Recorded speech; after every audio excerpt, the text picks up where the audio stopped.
and winter is coming. I am the one who knocks. Bazinga! LEGO Masters is a reality TV competition where people build amazing LEGO creations. It's fun, positive, supports creativity and teamwork, and is widely popular. So many countries have their own versions. Australia, France, Sweden, Germany, UK, USA, you get it. There's a lot. There's even more. I just got tired of downloading flags. Fair enough. Right now, both Australia and the USA are airing new episodes of LEGO Masters, and one of these is considered to be the best version of the show. To see why, let's compare the season premiere of both the USA and Australian versions. If you watch this show, let us know in the comments which version you think is the best version. And if you enjoyed this video, give us a like and a subscribe. We're a really small channel, so we appreciate it. First, let's cover LEGO Masters USA. So we're on Season 5, Episode 1. We're just going to go through the first episode. The season opens with a trailer for what's coming. It's basically just a highlight reel of LEGO tie-ins. You got LEGO Star Wars, Wicked, Batman, and of course, the American twist gimmick where they purposely sabotage the contestants mid-build for a dramatic effect. This season, we have more twists than before. I mean, this. Fox isn't messing around. The first week is Star Wars week.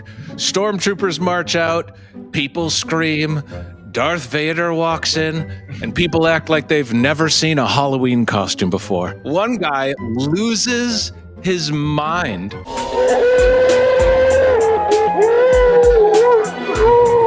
Yeah, the most merchandised IP in history is here. Shocking. Wow. So then a giant LEGO Death Star flies in and blows up the top halves of each team's planet. And there's 10 teams, so we have to watch 10 explosions and everyone's reaction to the explosion.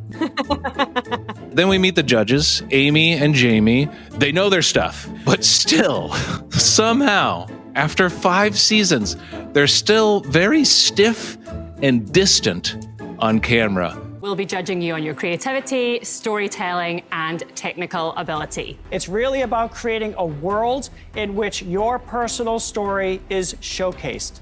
They both chose the weirdest fabric for their coat. Yeah. Velour and just shiny foil. That's weird. Then Will Arnett, the host, does a talking head where he re-explains everything that was just said, just in case you were on your phone. Personally, I love Will Arnett. I think he used to be a really great host. His sarcastic tone really fit with the lower production value, and he does connect with the contestants. But now his bits feel a little overproduced and fake. It's like the network execs finally realized that he was funny and they just fucking ruined it. We're making this first challenge really difficult for them. Well, you know, like I always say, do or do not. There is no try. I thought that was Yoda. Yeah, but where do you think he got it from? Oh, no. So moving on to the meat and potatoes of the show, it's the weekly challenges. This week, each team gets half of a Lego planet, and they must build something on top of it that represents a planet and their personality, while also being in the Star Wars universe. Well, that's too many. Whoa. Yeah, That's that's a lot of things. a lot of you hats could on hats. Yep. Finally, we're introduced to the contestants, and we learn about them, but it's the most basic, superficial level thing. Could you guys believe that this guy on the right's a bodybuilder? What? No. And then while learning that, we also have to find out what Star Wars character they are. Yeah, you know. What? Wow, that's too many things. That's so many things. There's a lot of steps. They know stoners are watching this, right? We don't need that much. Just build shit and play music. So the show has so many planned bits that there's not a lot of time to actually learn about the builders in one episode. You do as the episodes go on. Most of it is focused on these stormtrooper sketches, like when they break the clock so the builders don't know how much time they have left. I've never been excited when a stormtrooper shows up. I don't know what these two guys are really doing for anyone. Yeah. Daft Punk? So what are some of the builds? One's a puppy planet, which it's literally just a planet of dogs and Chewbacca minifig in there. Another is an intergalactic holistic hospital. Why? Of course it is. Because the team is in healthcare that made it. But they had to have them in scrubs. Is that a person behind him, or is that the weirdest mullet of all time? Here's the losing build. It's just some shrubs, the frame of a building that's supposed to be a karaoke bar for ants, and some random Star Wars minifigs. I am confident I could make this. Here's the thing. It's the first episode, and they're eliminated. They're gone. They don't get a second chance. And as much as I didn't like the build, whatever. I don't think they should send anybody home on the first episode. You're a creative. You're in a new environment. You have to learn to use the brick pit. You have all these cameras. You got all these stupid stormtrooper bits going on. I think that you should allow people to get their feet wet a little bit. I'm okay with that, and sending 2 people home in week 2. The winning build, BM225, a droid-making planet, and I am whelmed. Yeah. Perfectly described. So moving on to LEGO Masters Australia. On the 7th season of LEGO Masters Australia, it's called Grand Masters of the Galaxy. That's why there's all that space stuff. And they have 5 Australian teams and 5 international teams all competing against each other. And the Grand Master part is that everyone on this season has either won their season or was a finalist on their season. I love all stars. We are here to defend our title.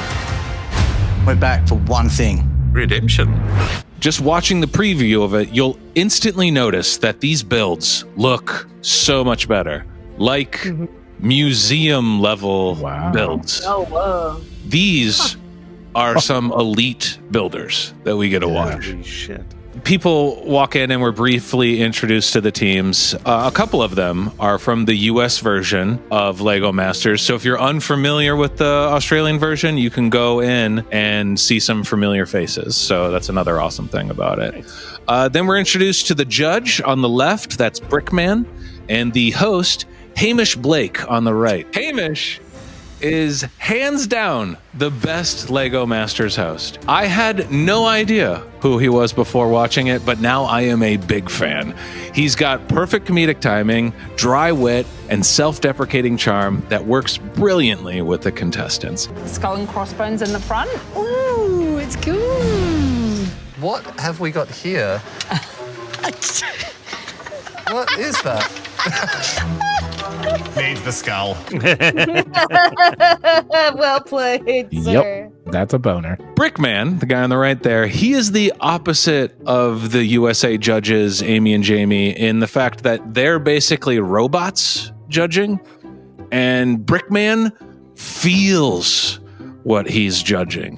When he sees a great build, he lights up with so much admiration. And when someone goes home, Brickman always looks like he's on the verge of a breakdown, like he's just about to sob. Unfortunately, Carolyn and Camille,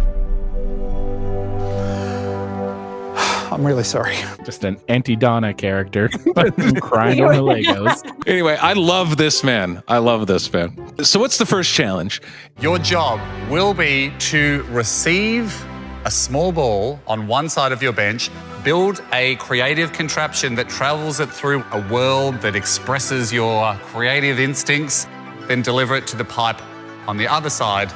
And in success, we have a ball that goes from bench to bench to bench, rolling its way around the room. But where's the Star Wars? Yeah, that's my big question. Thank you for asking the question we're all thinking, Nate.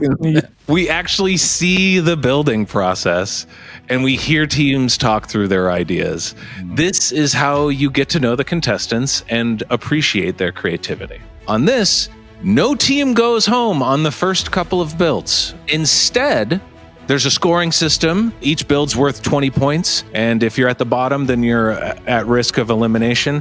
And if you're at the top, then you win what's called the immunity brick. And how they introduce the immunity brick. Oh my God! It's levitating! Brick floats!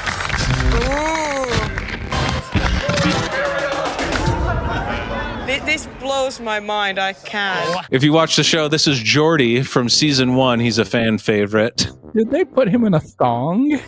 Yeah. To wear something so unforgiving on TV takes some huge huevos. And you know what? As we could see, Jordy has them. The builds, here's some of the builds. They're amazing. Finland built a Sonomoose that catches the ball and then transfers it up and puts it in the steam, and the steam's supposed to push it up to the next thing. This one didn't work, unfortunately. So they got 0 points, but it still looks awesome. This is like this got 0 points and it looks awesome. It looks awesome. That's very cool. Yeah. One Aussie team built a construction site with elevators and grinders. China had a ninja dojo that the ball would have to go through with a training obstacle course of spinning animals. It was awesome. This is incredible. New Zealand was one of the weakest ones. But you know what? It's still creative and colorful. It's still better than the weakest one of the U.S. build. It's not just a topiary garden. Yeah. Here's the winning build. It's beautiful. It's several moving parts here. All right. So it's a big pond with moving lily pads. These go up and then tilt down, and it went through 3 lily pads. Then it goes down in the water to that fisherman who has his fisherman's hook. He lifts it up, brings it up to the fish. It goes in the fish's mouth. The fish goes up, and then the fish poops it out. Even without like the ball, you can see the motion in that one. That's like the waves and the fish. That's beautiful. That's really cool. Yeah. The fisherman with his cheeks. Look at the fisherman's cheeks. Yeah. And look at that. We got to enjoy all of them building. We learned about who they are, and the end of the episode, you got your favorites, and even if it's people that you don't necessarily like their builds, you're like, oh man, I'm rooting for this person. It's art, it's fun, it's joyful. Lego Masters Australia, I believe, is the gold standard of Lego Masters. And you might be thinking, Bacon, why are you telling me about the show that I can't even watch? Wrong, you can. You go to Channel 9's website in Australia, and all you need is a VPN. If you don't have a VPN, get one. It's 1,000% worth it just for security reasons or to do stuff like this. Switch your VPN to Australia.